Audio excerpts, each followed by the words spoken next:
Alright, so in this video we're going to do some updates to our Clickball. Um, so we're going to add levels. And so kind of thought through this. After 3 points, maybe we'll change the backdrop, change the ball color, change the ball speed, and we'll probably use variables for that. And then after 6 points, we're going to change the backdrop, change the ball color, and the ball speed again. So basically, we'll have the first level, then after 3 points you go to level 2, and then after another 3 points you'll go to level 3.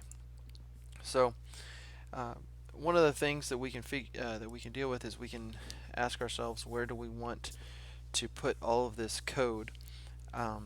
Because we actually have a couple different options. When I click, right now I just have this one sprite, and I have a code window for that. If I go to the backdrop, you notice that there's also a place where I can put code here, and it does kind of make sense that I would put maybe the backdrop, changing the backdrop code in here. In the backdrop itself. So let's go ahead and do that. Let's do something like, well, let's see, what were we doing when we added the sound? Change the score. Okay, so what I want to do is I want to constantly check the score and see if it's 3. And if it's 3, then go to the next level. So I'll go over here. Maybe that's under control or events. Maybe it's I need is an if. There we go. Okay. So if, and then we had a variable score, and we're going to need to do some math here. So we'll grab an operators. So if score, I've got greater than. Okay, let's say if score equals 3, then we want to go switch backdrop to, okay, here we go, never mind, we can just go next backdrop, or I can switch backdrop. Well, either way, if I go to backdrops and click on backdrops, there's backdrop 1 and there's backdrop nothing, so I want to actually trash that one. And let's go find another backdrop, choose a backdrop. So kind of like, let's see, where else might a ball be bouncing around? Do we have any? The neon tunnel was kind of neat. I don't know if there'd be a ball bouncing around on the moon. That's soccer goals, not really. I guess maybe we could have it bouncing underwater. Sure. Okay. So if the score equals 3, then go to the next backdrop. Actually, I'm going to do something here. I'm going to say switch backdrop to underwater 2. Now the thing is that right now this never gets executed, so I need to have this running and checking over and over and over again. So if I just do when green flag clicked, it'll only check it once, and so I need this actually checking forever. So I'm going to put it inside a forever loop. So backdrops. Hey, go to the other backdrop, please. Whoops. Backdrops. There we go. Green flag, go. 1, 2, 3. Oh, and there we have it. Okay. Stop my game and run my game again, and of course now I'm stuck on this underwater thing. So this is beginning to get kind of interesting. I need to change a little bit. I'm gonna have to say when the game starts, go to starting backdrop. That's something I need to kind of deal with now. It would make the most sense that I would do that here in the backdrop code. So I'll go to looks. So when green flag clicked, switch to neon. There we go. 2, 3, and then we go over here. Notice I didn't say greater than 3, and that's just because I'm going to be greater than 3 for quite a while. Okay, so I'm going to go down here, do this 6-point business here, just while I'm looking at it, I'm just going to duplicate that. That was okay, not what I wanted. Pull that out. Not sure why that happened. That's kind of crazy. All right, so if score is 3, then go to the next, go to that backdrop. If the score is 6, then I need another backdrop. So someplace else where we might be bouncing around, and I need to pick something. Sure, something on a wall, but that's kind of boring. The beach. Sure. The ball is bouncing on the beach. Okay. So give this a try. 1, 2, 3, 4, 5, 6, 7. Okay, that's kind of strange. That didn't really work out the way that I wanted to. So let's go to forever. If score equals 3, then switch backdrop to underwater. Oh, I guess I needed to change this to Beach Malibu. Okay.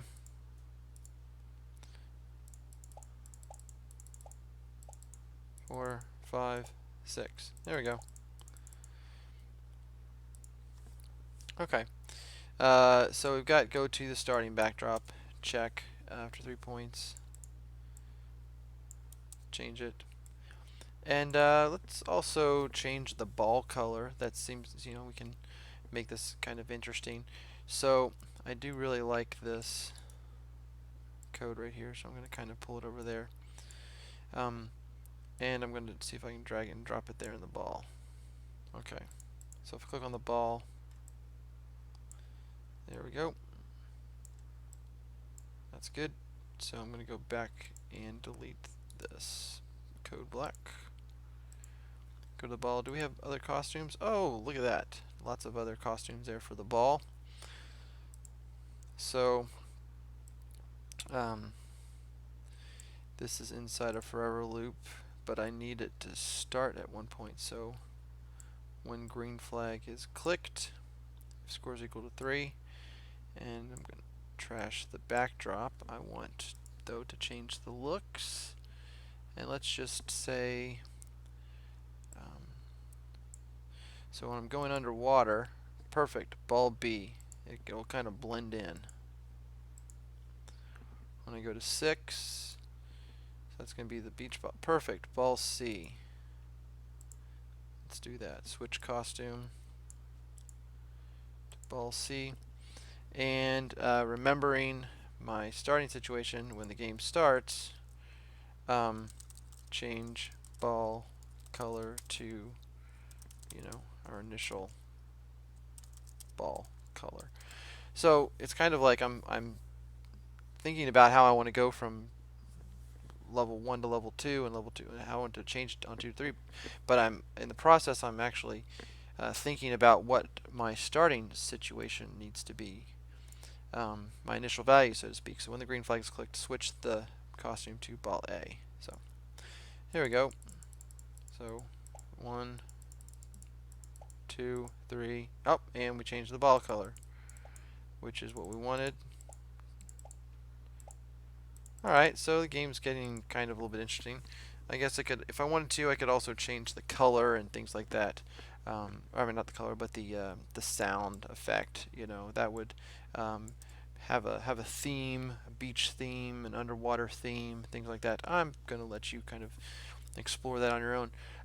But this is something that is kind of interesting, and that is changing the ball speed. Because it's not enough that I just change the look of every level. I want the levels to be a little more difficult. I can think about where I would want this code.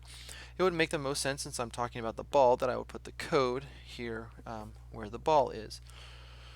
So I look here, and this says move 10 steps. That's my movement code. What I'm going to do is I'm going to actually go down here to variables and create a new variable.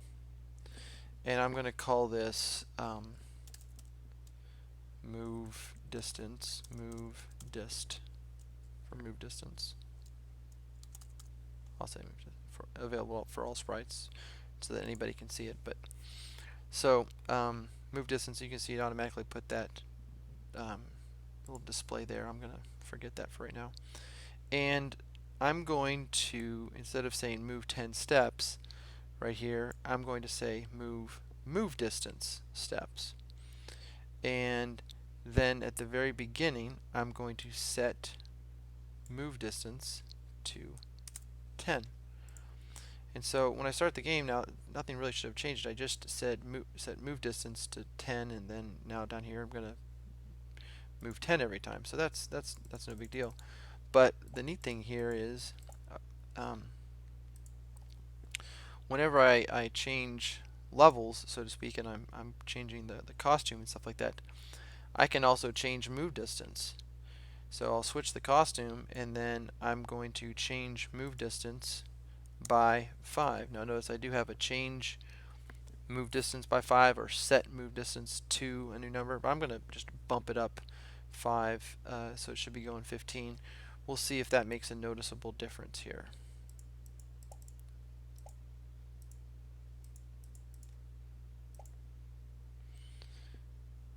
Yes, yes it does. And in fact, it not only speeds it up by 5, but because my score has stayed at 3, it increases it another 5, and then another 5, and another 5, which is why you saw that not only did it start moving faster, but then it started accelerating until the point where it was moving so fast that it was going from one end of the scene to the other. So I think change by 5 is the wrong choice. Let's go to set it to 15.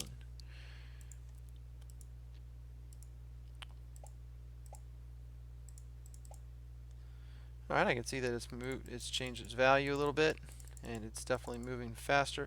I don't know if you saw that, but I can also, if I'm lucky, I can drag this, and we'll see if we can change that a little bit. Anyway, and then, okay, oh gosh, and so I paused it. But we wanted to see if it was clearly going faster. Yeah, you saw I dragged that. I think I can, okay, that's kind of interesting. Oh, it's not going faster because I didn't change that. So we will set move distance here to 20, and that should change it as well. I'm pretty sure that somewhere along this motion there is a or there was maybe it wasn't there, something that allowed us to drag or not drag. Set drag mode to not draggable. Okay. If I do that, I should not be able to drag.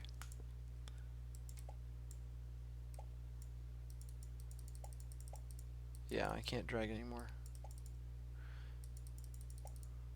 Okay, and 6, and I can see that it's moving a little bit faster. Got the beginnings of an interesting game here. I've got multiple levels. I've kind of dealt with theme, thought about the location of where I'm going to put that code. Could I have put the change backdrop code all inside the ball? Yes, I could have. Advantages there would have been that all the code was in one central location. Disadvantages, it doesn't necessarily really make a lot of sense for it to be in the ball. But I'll let you kind of make those decisions on your own. Alright, well, you now have Clickball version 2.0, and hope you enjoyed it. Thanks for watching.